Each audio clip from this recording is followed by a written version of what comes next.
Alright, so we just got off Batman the Ride. As you crest the top of Batman's lift hill, you get a great view of Skull Mountain as you bank left and dive down your first drop. As you whip past the trees, you fly into your first inversion, a very forceful vertical loop. Your next inversion is a super whippy 0G roll, and that sends you up into your second vertical loop. As you exit the loop, you fly into a crazy upwards helix that provides an insane amount of sustained positive G forces.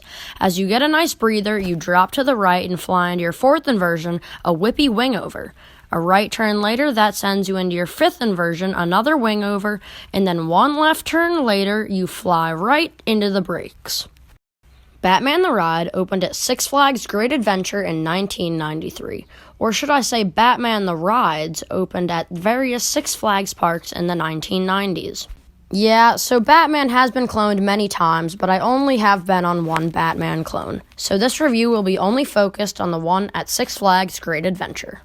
This Batman opened in May of 1993 and would become the first B&M coaster to ever be built at this park. 4 more would later be built, making Six Flags Great Adventure the B&M capital of the world.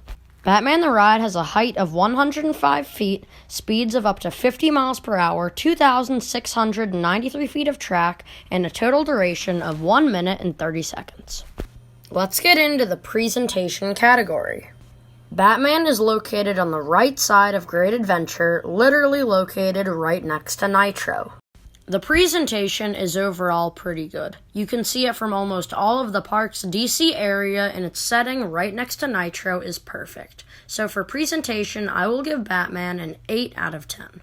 So now let's talk about the name, logo, and theme.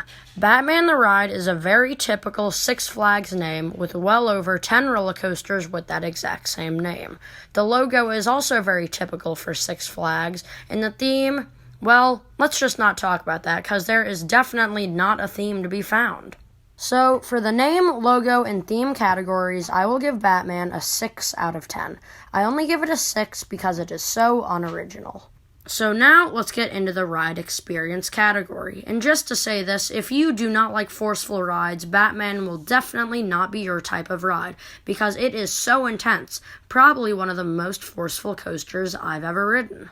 The ride experience is very smooth, and I experienced no headbanging throughout the entire ride, unlike another B&M invert I know, Raptor. Speaking of smoothness, Batman does not have a rattle either.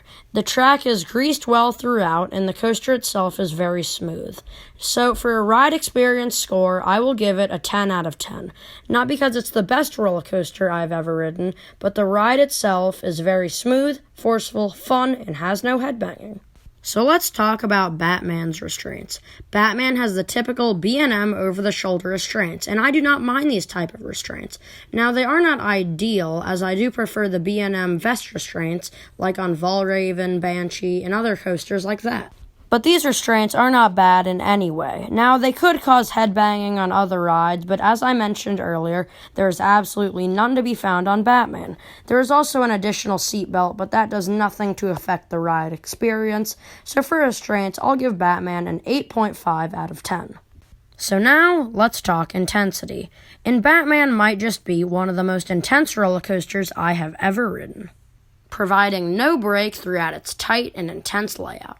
And if it isn't obvious enough, I will give Batman a 10 out of 10 for intensity. Now, I'm not going to make a whole category about this, but it's just something I wanted to add. Enjoy your airtime exiting and entering the 0G roll, cause that is the only moment of negative G's on this ride. So, for the second to last category, let's talk about inversions. Batman only has 5 inversions, 2 vertical loops, 2 wingovers, and a 0G roll.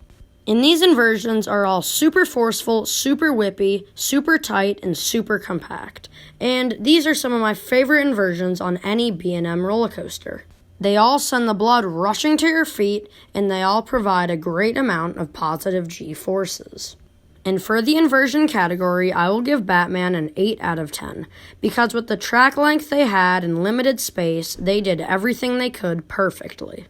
Now, before we get to our last category, I just want to talk about the queue. Now, I know I usually don't discuss the queue in coaster reviews, but this one just had it coming. There are two parts of the queue, the indoor portion and the outside portion. The outside portion is extremely long and bare with no theming to be found. And the indoor portion is an aluminum tube featuring no air conditioning and no fans. So if you're like me and visit Great Adventure on a 90-degree day, you have to wait inside of an aluminum tube for about 15 minutes. That wasn't too fun. For our final category, let's talk about the length. Now, Batman isn't a very long ride, but it isn't short either. In fact, if it was too much longer, it might be too much for some people. So, it's not the best length on a B&M invert, but it's not bad either. So, I'll give Batman an 8.5 out of 10 for length. And for a final score, I will give Batman an 8.5 out of 10. Now, I could have enjoyed this coaster a lot more if I hadn't gone on such a hot day or had to wait in the aluminum tube for such a long time. But with that said, Batman is still a great ride and a must-do for any coaster enthusiast.